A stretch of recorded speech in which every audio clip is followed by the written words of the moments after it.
সাবরুমের integrated চেকপোস্টে কাজ করার সময় দ্বিতল ভবনের ছাদ থেকে নিচে পড়ে গুরুতর আহত হলেন বহির্রাজ্যের এক নির্মাণ শ্রমিক।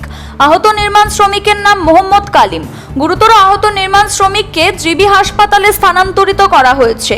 কদিন আগে প্রধানমন্ত্রী নরেন্দ্র মোদীর হাত ধরে ভার্চুয়ালি উদ্বোধন হয়েছে সাবরুমের আন্তর্জাতিক স্থলবন্দর তথা আইসিপির। এখন যুদ্ধকালীন পরিস্থিতিতে আইসিপির শেষ পর্যায়ের নির্মাণ কাজ চলছে। এরই মধ্যে ঘটল বিপত্তি। মঙ্গলবার আইসিপির নির্মীয়মান দ্বিতল ভবনের ছাদ থেকে মাটিতে পড়ে গুরুতরভাবে আহত হলেন বহির্রাজ্যের এক নির্মাণ শ্রমিক মোহাম্মদ কালিম।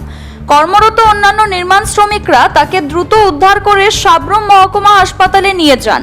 পরে আশঙ্কাজনক অবস্থায় আহত নির্মাণ শ্রমিককে সাথে সাথে আগরতলা জিবি হাসপাতালে ট্রমা সেন্টারে স্থানান্তরিত করা হয়েছে।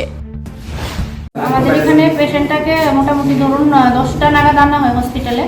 ও একজন ওয়ার্কার বিহার থেকে এখানে কাজের সূত্রে আছে। ও একটা দোতলা নির্মীয়মান একটা দোতলা বিল্ডিংয়ের ছাদের উপর থেকে কাজ করার সময় পরে যে জায়গাটায় পরে ওইটা বোধহয় খুব সম্ভবত কাদা মাটি ওরকম ছিল, আর একটা রডের কিছু একটা ছিল যেটা ওর পেটের মধ্যে একটা ছাপ বসে গেছে। ওর ডান পায়ের উরুতে হাঁটুর উপরে থায়ে ওইখানে একদম পুরো একটা ফ্র্যাকচার আছে। নাকের এদিকটায় অনেকটা অংশ কাটা, ঠোঁটের ওপর কাটা। এখন ব্রেনের সিটি স্ক্যান করা এবং এটা মূলত ব্রেনের সিটি স্ক্যান করার জন্য ওকে আমরা জিবির ট্রমা সেন্টারে ট্রমা কেয়ার সেন্টারে আমরা রেফার করার আগে আমরা এখানে হাসপাতালে আমাদের এখানে যা প্রাথমিক চিকিৎসা করে পেশেন্টকে মোটামুটি স্টেবল করে তারপর আমরা পেশেন্টকে ওইখানে রেফার করে দিই। কারণ ওর শরীরে বিভিন্ন জায়গাতে আঘাত আছে এবং মূলত ব্রেনে আঘাত থাকার সম্ভাবনাটাই বেশি, যেহেতু অনেক উঁচু থেকেও পড়েছে। প্লাস ওর ডান দিকের হাঁটুটা সম্পূর্ণই ভেঙে গেছে। ওর নামটা কি? নামটা আমাকে একটু পেশেন্টের নামটা দেখে বলতে হবে।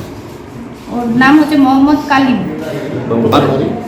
হ্যাঁ, বাড়ি ও বিহারের থেকে এসছে। 18 বছর। কোন জায়গায় কাজ করতে সেটা কি জানা গিয়েছে? এটা আমরা অ্যাকচুয়ালি ওদের সঙ্গে লোক ছিল, আমরা ওইটা করিনি। Siri TV, channel for news and entertainment.